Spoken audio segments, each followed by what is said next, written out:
podcasting from a little cabin on a hill. This is the Stacy Westfall podcast. Stacy's goal is simple: to teach you to understand why horses do what they do, as well as the action steps for creating clear, confident communication with your horses. Hi, I'm Stacy Westfall, and I'm here to teach you how to understand, enjoy, and successfully train your own horses.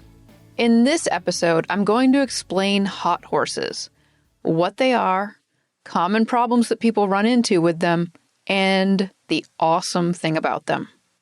I'll also be answering 2 listener questions about hot horses. In the segment On Call with Dr. Monty, sponsored by Equithrive, we're going to also discuss the #1 killer of horses. Let's get started. It's important to keep in mind that the horse's body is showing us their mind.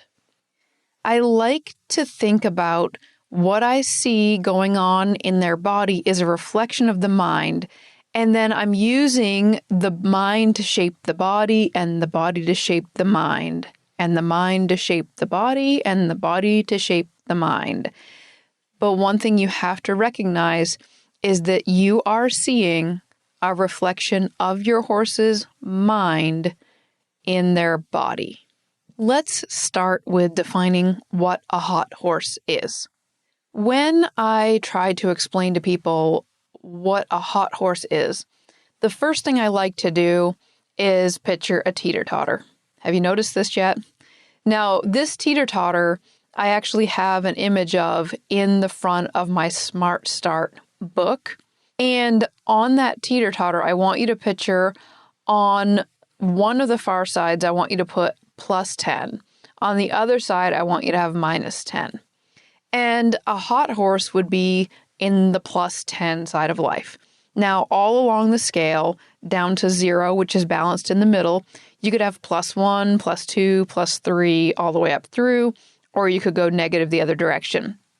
And when I talk about a hot horse, what I want you to think about is don't be confused between hot and lack of training. Because a horse without training might be nervous or confused and could appear hot as an expression of that confusion, which Roxy would have been an example of when she was a 2-year-old and I was starting her under saddle, and she ends up being the bareback and bridleless horse that you see on the internet. When Roxy was 2 and she didn't understand, a lot of her nervous or confused expressions would have looked a little bit like a hot horse. But at her core, she was more like a -3, -4. And the way that I could see that was that in her natural state out in the pasture full of horses, or later on as the training progressed and she was no longer nervous or confused, she was much more consistently a low energy kind of a horse. Now, I've had 3 pretty famous bridleless horses at this point. Roxy was one, and she's the one that I did the bareback and bridleless with. But the first mare that I showed was Can Lena, and you can find that's the Ghost Riders in the Sky video that you can find on YouTube. And she was more like a +3. And then when she was bred, my husband picked who to breed her to, and she produced a little stallion called Can Vaquero that we ended up buying. And you can see the video of him on the YouTube if you look up, what's the song from the Titanic? Come on. My Heart Will Go On. That's it. And if you look up the song My Heart Will Go On, put Stacy Westfall freestyle or something like that, you'll find that.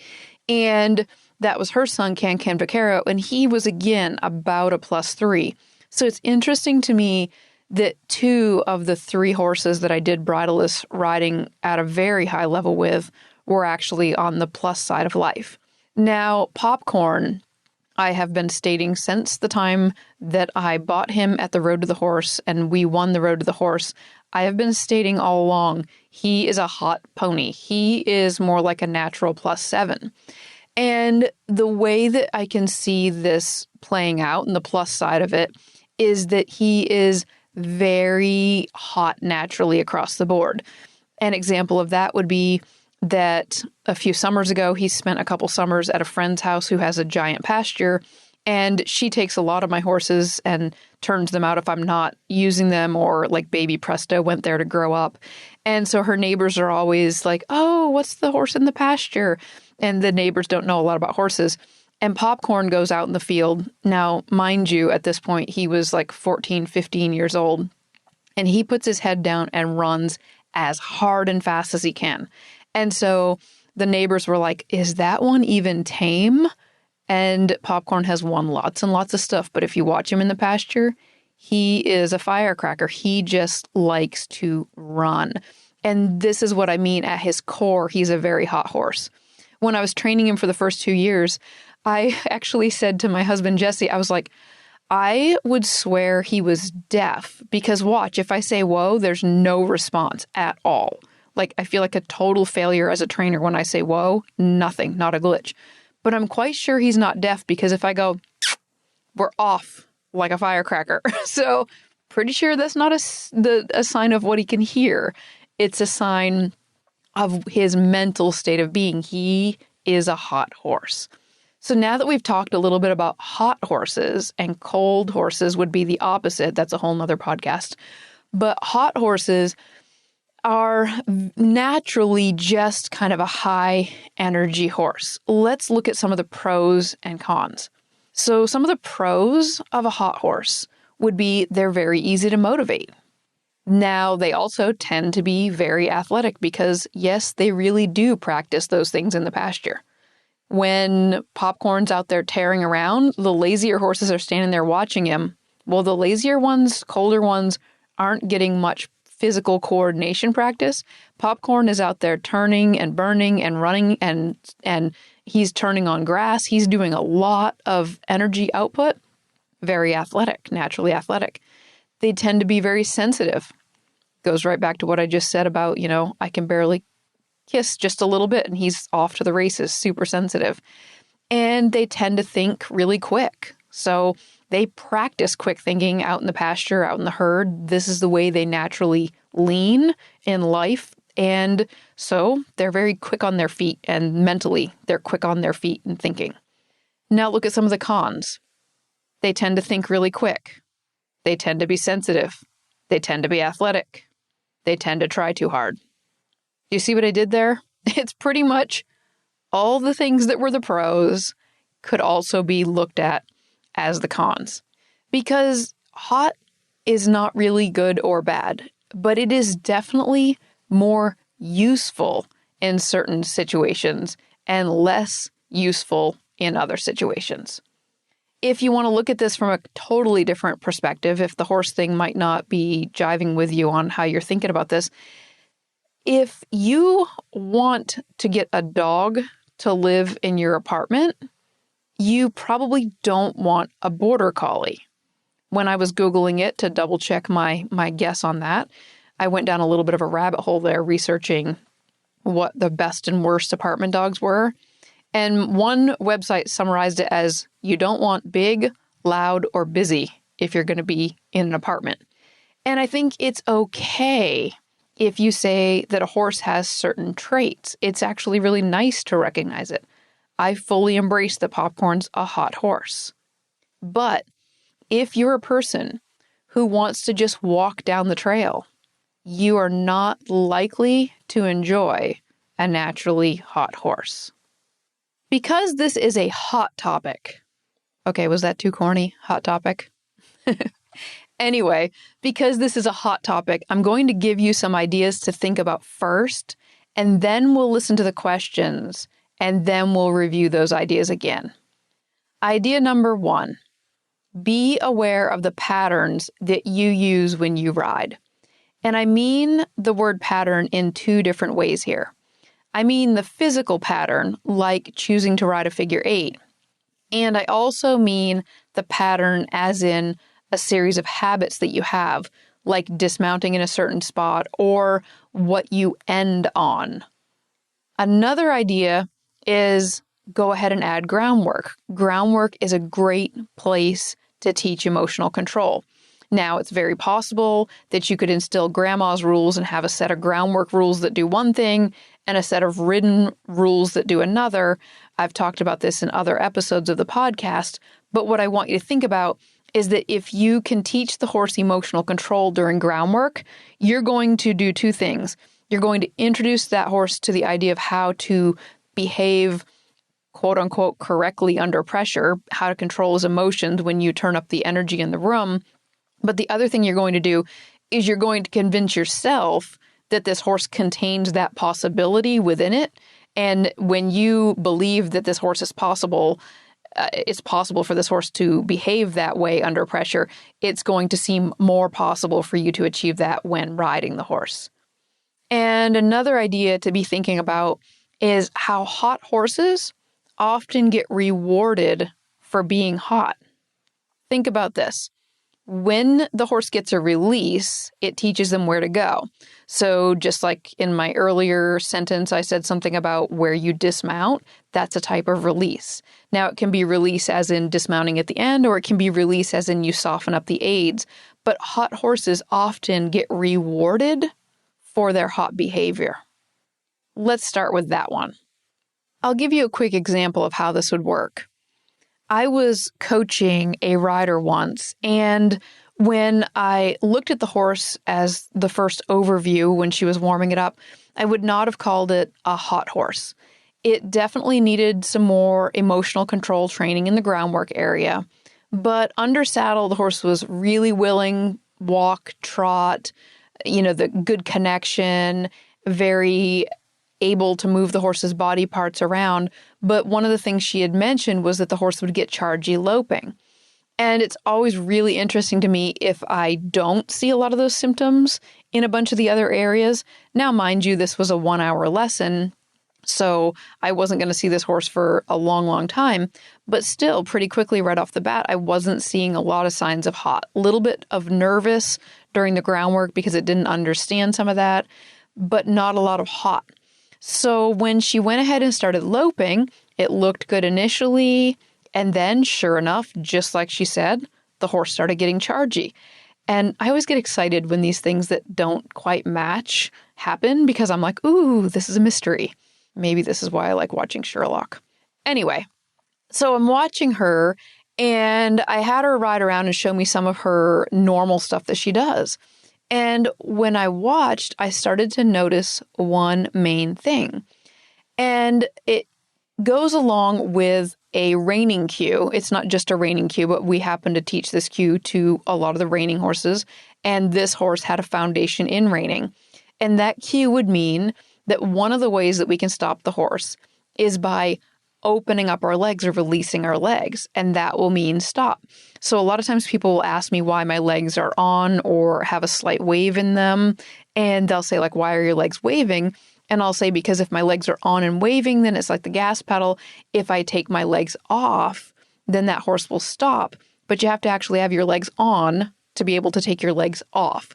So my legs are going to be on. So her horse was going around and she had her legs on and she was loping around. And then the horse started to get hotter, faster, faster, faster. And then she wanted to stop, so she would release her legs. And after I saw this series a few times, it started to dawn on me that what was happening was that the horse would lope for a while and she could collect and bend and steer. She could do the 4-leaf clover pattern. And then it really did look like he would just kind of shift gears in his mind and he would just start going faster, faster, faster. And then she would take her legs off. Did you hear it? So she had all the cues on. And then when he would go faster, she would take her legs off. And when she took her legs off, he would stop physically and he would get a release and he would get a break. That's a smart pony. Now that horse, I would guess, was just a little bit on the hotter side of life. So maybe it was just a little bit more like what Vaquero and Can were, a little bit more like that, maybe that +3 range, because a lot of him didn't look really hot. So I think he was maybe just a little bit hot, but he was just hot enough to think putting in that extra effort to go was worth it because it pretty consistently cued the rider to release the legs, and they got to take a break. So the fix for that was pretty easy. It was, although your horse does know how to stop off from the leg cue, when he gets hotter like that, you actually need to close all of your aids. You need to close your hands and collect him. You need to close your legs and bring him down to the trot. And so even though he knows a release as a cue to stop, you need to now mix this up to where sometimes you're bringing him down through the gates, because a lot of times when people have reiners, they'll stop going from lope to trot. They'll just go from lope to slide. So I'm like, stop doing that. Go lope down to trot down to walk. And as you come down through those gears, you need to give him a hug. Because remember, the body is showing us their mind. And in this case, the body wasn't a fully hot horse, but the mind of the horse was saying, I've figured out how to train my rider. Let's listen to the first question. Hi, Stacy. I recently bought a 6-year-old working cow horse who's a good country horse that I want to mold into a great country horse this year and then start showing next year. I'm pretty sure he would fall apart in any show environment until I can raise his emotional balance and teach him to dump his worry bucket. He's super smart, really wants to please. I think he just gets amped up and worried, and then he doesn't know how to let go and relax. For example, if I'm loping him, he has a hard time resetting himself into a relaxed state. On a loose rein, counterclockwise in an arena, he will literally revert into a cow mindset and start diving, pivoting, quasi-rollbacks. My approach is to just relax, make it really easy for him to just walk and relax, stop back 4 steps, or turn with no leg, and release immediately if he slows down. It's an exciting ride, but has a tendency to just sort of add fuel to the fire if he's already kind of switched into that cow mindset. So anyhow, I feel the real answer may come from integrating groundwork tailored to teach him to relax. And I'm wondering what percentage mix of groundwork to riding you recommend, what duration, what sequence, any specific groundwork exercises. I'm hoping that this is a useful topic for others and sort of fits into your teeter-totter balance theme. Thank you for your question. There's a lot of good information inside of here. And I'm going to go ahead and answer a few things before I review both hot horses at the end of the episode. One of the things that I heard was that you said that when you turned him on a loose rein, he got faster. And I'm going to translate that to he feels lost. And when he feels lost and he starts doing, I think you called it quasi-rollbacks, and you listed several different things, I'm going to call that volunteering lots of ideas. So what I hear is a horse that's a little bit lost when you put him on the loose rein, or a lot lost, and his mind is spinning and he starts volunteering a lot of different things, and I could definitely see how that could cause an exciting ride. So what I want you to think about is if we look at it like he's lost and volunteering a lot of different things, I hope that phrasing makes you a little bit more encouraged to give him a little more guidance. Now, one thing that you said was, you'd stop him with no legs. I'm actually going to propose the idea that he needs a great big hug. Not mean, he needs a hug because he's got to get more comfortable with your legs, and I'm going to talk about that after we listen to the second question. Now, I do want to touch on a couple of your other thoughts before I move on to the second question and then wrap everything together. You asked what percentage of groundwork. Now, I've talked about groundwork here on the podcast, and there's some amazing examples of it on the Stacy's Video Diary Jack on the YouTube series, because the colt that I was using and videotaping was very animated, and he did lots of different things. And so during the videotaping of that, which you can find on YouTube, he put out a lot of big body language, so you can get a ton of examples on there. But here's the deal. The percentage of groundwork is not as important as the quality of groundwork and what you are releasing on. And keep in mind, it is totally possible for you to create grandma's rules, which is the idea that he could have a set of rules that functions on the ground and a different set that function on his back. Now, you mentioned that he I think had a kind of cow horsey kind of background, or of roping, or some kind of, I think you mentioned a discipline in there. And when you mention some of that, sometimes you have to think maybe he's having thoughts about what other people might have said was a good idea. So maybe someone said, it's a great idea to go fast this direction in the arena. It's a great idea to do these things. And this shouldn't discourage you, but sometimes it's helpful to be like, okay, I can understand where you're coming from. You had it introduced to you that this was a good idea, and maybe you were a hot pony to begin with, and then somebody added some more heat. So just kind of keep that in mind, that you might be working on some thoughts that he honestly thinks are a good idea because somebody else told him they were. So the percentage of groundwork is not that important. I do go back and pretend like some of these horses have never been started. And that means that before I'm going to mount up, my horses need to be able to pass a test, which is they need to be able to stand on the lunge line. Let's say they're 20 feet away from me, they're facing me. I should be able to whip the ground as hard as I physically can, left and right, on either side of them, I'm using the stick and string, and I whip, whip, whip, and they should just stand there looking at me. I should be able to ask them to turn, left or right, doesn't matter.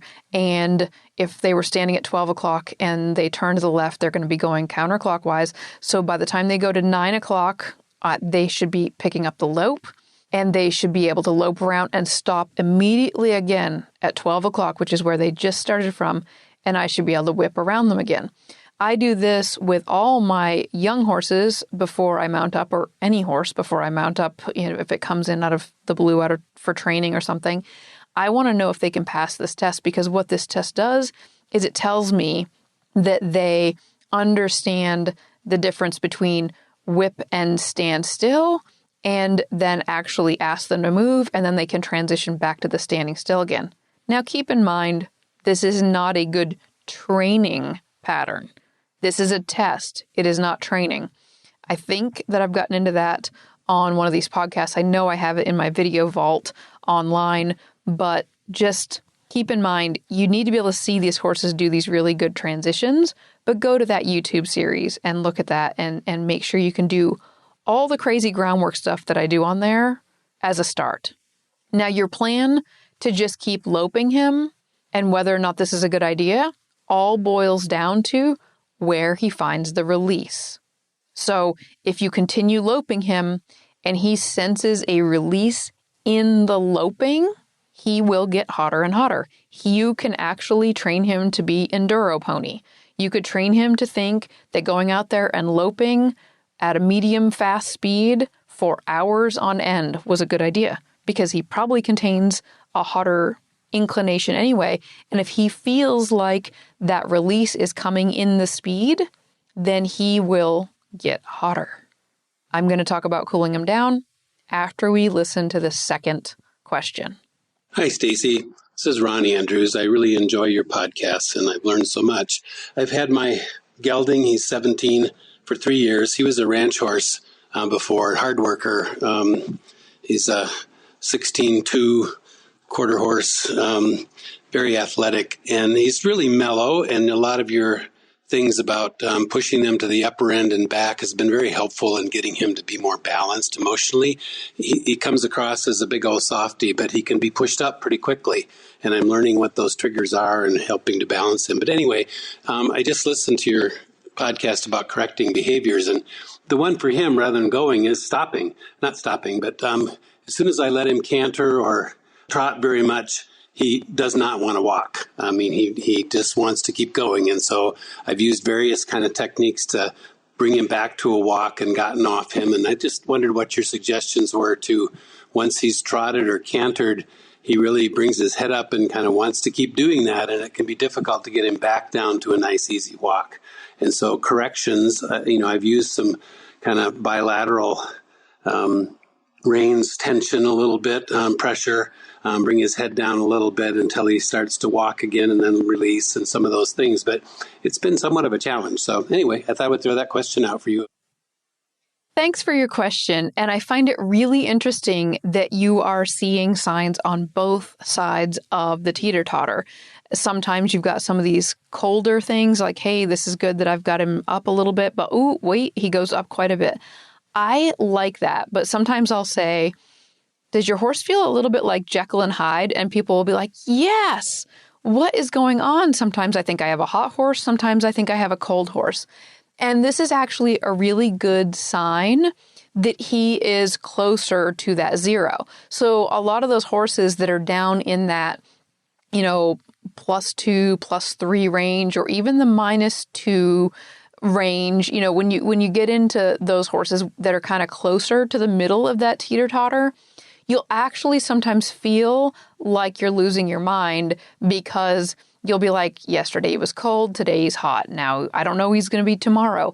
But that's actually a good thing because he's going back and forth between the two sides. Now, the one thing that you mentioned was that once he gets going, he doesn't want to come down. And what's interesting to me about that is that makes me think that's a little bit more of a training thing. So, for example, just for fun, let's say he's naturally more like a +3. So he'd be a little bit hot, but he's not like popcorn +7, hot, hot, hot. So if that's true, he might be going up. And when he goes up, he doesn't know how to come down, which makes this borderline onto more of a lack of training type thing than the I am a naturally really hot horse. That's just something to think about. Now, I'm going to give a bunch of ideas here that all tie together with hot horses in general.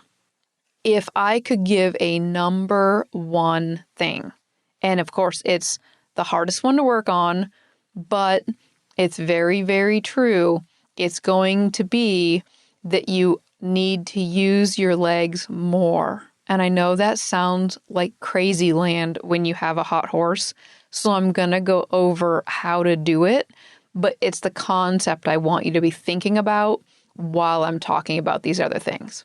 So another thought here is if your horse is hot, you want to avoid exercises that would be considered spicy. Make sense? If this was a cooking recipe, you wouldn't take a hot dish and add more heat unless you really like a lot of spice. So let's think about that with horses. I have exercises that I do with my horses, and I tend to call them boring or base exercises. And then there are other exercises that I do with the horses that are spicy, and they add a lot of quickness and spice to the horse. But if you've got a really naturally cold horse, you can afford to add more spice. But if you've got a spicy horse, you might need to add more of the base or boring stuff. Some examples of spicy things would be a lot of rollbacks or quick turns. Basically, if it seems like it would be really boring and repetitive to you, there's a good chance that it's probably a little bit more in the boring exercise category. Keep in mind that boring isn't meant to be mean. You don't take a really dull horse and do a ton of really boring because they get like lethargic. But if you've got this hot horse, you're giving them the gift of learning how to slow their mind down. So a lot of these repetitive exercises like my 4-leaf clover pattern are something that you can do over and over again, and you can actually give that horse that gift of being like, oh, I know what's coming next. I'm not having to stress about whether or not I need to be thinking left, thinking right, thinking left, going quick, quick, quick. Because a lot of times when they don't know what's coming, they tend to get anxious, and it compiles the hot horse and then the hot mind. So make sure that you're doing a lot of what I would call boring exercises. Again, the 4-leaf clover comes to mind. A lot of the video stuff you'll see on the Stacy's Video Diary Jack, you're going to see it's not nearly as exciting when you're watching me train a horse as you might think it is. When you're doing downward transitions, you want to make sure that you think about it like this. I think about downward transitions as a hug. This way you're not thinking like, oh my gosh, how do I use my legs? I want your hands to move slow and steady, and I want your legs to be slow and steady. But when you think about slowing down, I want you to think about a little hug. And I should have looked it up, but I didn't. But I know in one of the early episodes on my YouTube channel of the Trail to the World show, I made a really good video showing how I do this standstill cue with my horses. And it's this nice hug. And I will put a link to that in the show notes for this episode over at my website. But I know it's something about like standstill. It's on my YouTube channel. It'll be titled Trail to the World show episode. It's going to be one of, I think, the first 5. And it's going to say something about like slowing the horse down or stopping the stop cue, standing still. So what I want you to see on that video is that my horse Willow understands that I can, even at a walk or even literally standing still, I want to be able to close all my aids. So that's going to be right hand, right leg, left leg, all can close and give you a nice little hug. And when your feet freeze, I'm going to soften up and let go. So they start to understand that when you apply pressure, it doesn't always mean move. Because see, a lot of these hotter horses are like, cool, I figured this out. Everything you do means move somewhere. You put pressure on my face, it means left, right, backwards. I don't know, it means go somewhere. You put pressure on with your legs, it means left, right, forward, backwards. I don't know, but it means go somewhere. What they're missing is the idea that you could actually give them a hug or you could actually apply pressure to mean slow down. Now, this is a huge concept for a lot of riders that they have to struggle with. And again, this is a great one to tackle in groundwork, because if you look at groundwork as emotional pressure when you're whipping around them, or you'll see a lot of videos where, I know in the Trail to the World show, I was doing some videos where I was bouncing the ball off the horse's side, and I think I do have that one labeled emotional control. And if you can teach that horse to stand still on the ground and you take these big like exercise ball and bounce it off their side, they are resisting moving. While you bounce that off, they're not running away from it. They're like, oh, I'm supposed to just stand. It's another sign of desensitizing. But that's the same idea you have to have in your mind that could happen with your legs. Because right now, a lot of these hot horses are confused that leg always means go somewhere and hand really always means go somewhere, and they probably even fight you in their face when they're slowing down because they really just don't understand the pressure could actually mean collect and stand still.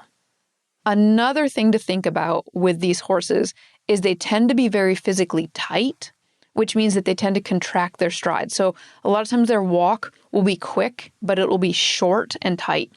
And their trot might have this like jiggy jog kind of a tightness to it. And their lope can often feel like a pogo stick. So a lot of these things can be helped if we're doing some kind of turns like the 4-leaf clover pattern. What I like about the 4-leaf clover pattern over a figure 8 is a figure 8 sounds like this mentally. Right, left, right, left, right, left. My 4-leaf clover pattern sounds like this. Left, left, left, left, left, left. Can you hear the difference?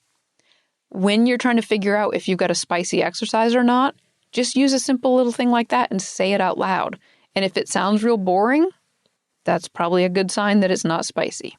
Now, a lot of these horses, if you do something like you set up some logs to walk over, you can actually help them learn how to take those less contracted steps. So maybe they want to be really tight in that walk, but when you put these poles out, they need to actually step and lengthen their stride just a little bit. And you can play with lengthening their stride in, say, the walk or the jog. And a lot of times the horse will be a little bit more okay with you kind of touching them as they're going over these things because they're like, ooh, there's something on the ground. I need to be aware of my feet. And they're a little more mindful. And you might be able to find some ways that you're able to, have that gentle contact that I show in that video and be walking and try to get that horse to have that longer step so they're not just contracting their stride, which in turn feeds that whole tightness of their body, which feeds the tightness of their mind. Again, over and over again, you can probably just put it on a loop and keep saying in your mind, slow and steady with your hands, nice hug with your legs and hands. Hug, soften, release. Hug, soften, release. Hug, soften, release. Now, one last thing I'm going to talk about And that is, again, an idea I started with in the beginning, which is that it matters where you release these horses. So, for example, when a horse turns a tight turn, in the beginning, when a horse turns a tight turn, and let's just put this in your mind, like go down to the size of like a horse turning around a barrel, like a barrel racer turning around a barrel. So something fairly small. When a horse turns in a turn that tight, initially in the beginning of their life, it is going to be more natural for them to break gait. So for the example of a barrel racer, they actually spend a great deal of time teaching these horses how to collect themselves up and be able to push around there and not break gait or come uncollected and slow down and not turn like that, not turn as tight. Sometimes the horses will try to avoid it by not turning as tight. They'll try to go bigger. But at the end of the day, it's wherever the rider releases that teaches. So for sure, barrel racing horses, when you're making that turn, they don't do anymore what was natural in the beginning. Naturally, in the beginning, you turn a horse really tight. They're either going to slow down, break gait, or fall down. This is why you see foals fall down in the pasture, because they don't know they need to either collect or break gait.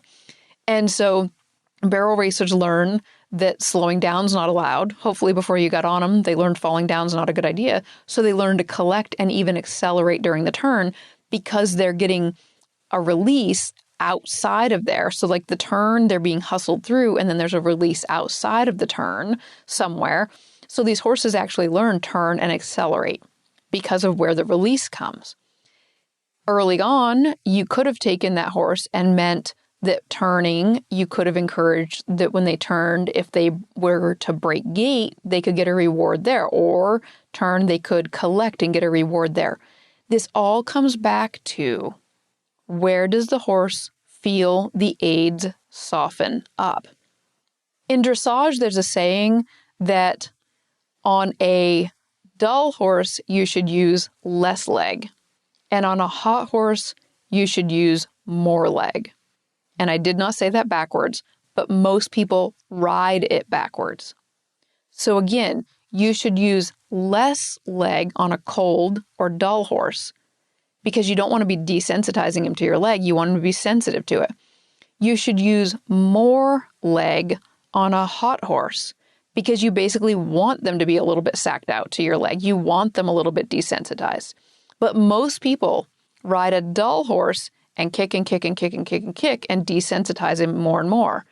And they ride the hot horse and they brace their legs off.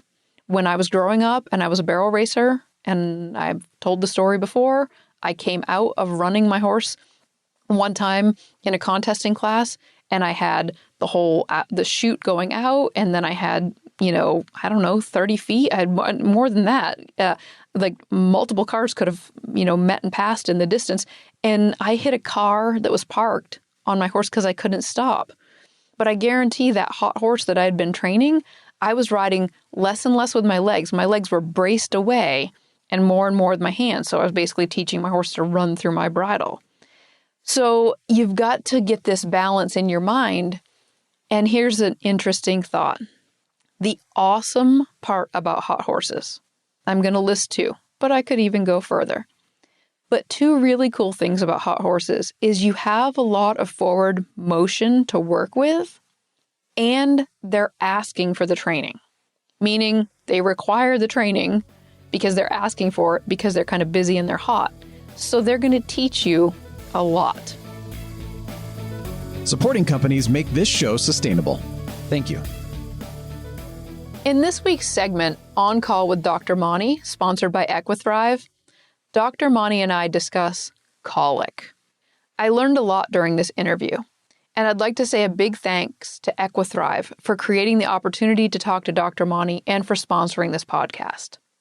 Dr. Monty McInturf is located in Tennessee, where he's the co-owner and president of Tennessee Equine Hospital, which has 3 locations. He has been an equine practitioner for over 30 years with a focus on the equine athlete. Let's listen to my conversation with Dr. Monty. Dr. Monty, thank you for joining me. And today what I would like to discuss with you is probably one of the greatest fears that horse owners have, and that is colic. Can you give me a kind of a brief rundown on what we should be looking for colic, and maybe what our moves should be if we suspect our horse might be colicking? Yeah, I appreciate you bringing that up. I mean, colic is such a scary thing, and the research shows that it's the number one cause of death in horses. And I can tell you that you shouldn't be scared by colic. You should just be ready.